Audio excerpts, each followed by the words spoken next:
Hi, it's Keith Innovates here, and today I want to talk about hash functions a bit more, and not in a technical sense, but in a way that anybody hopefully can understand. The formal definition of a hash function is a computer procedure that takes as its input data of an arbitrary length and gives you a fixed length string back.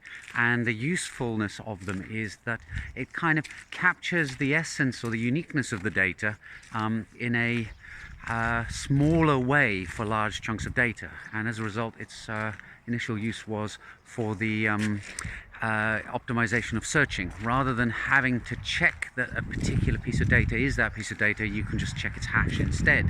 So there's the technical stuff, but from a sort of more human understandable way, you can look at a hash the same way you look at a human fingerprint, right? I'm a unique human being, and I have a large set of data in the form of DNA in my body, plus the history of my diet and where I grew up, that makes me a unique individual.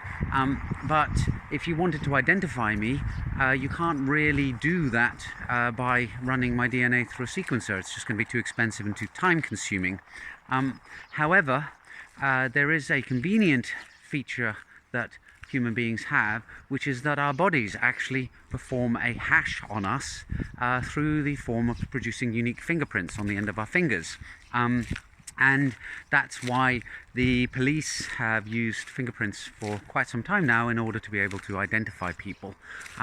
Because as a human being, as you grow fingers and you produce this unique pattern, and rather than needing the whole data about the human being, you can just distill it down into a few data points that can be extracted from a fingerprint. And I haven't looked this up, but I think it's about 20 points or so that are analyzed. So your fingerprint is a hash of who you are. It reduces the whole complexity of your DNA and your history into a simple 20 points of data at the end of your finger.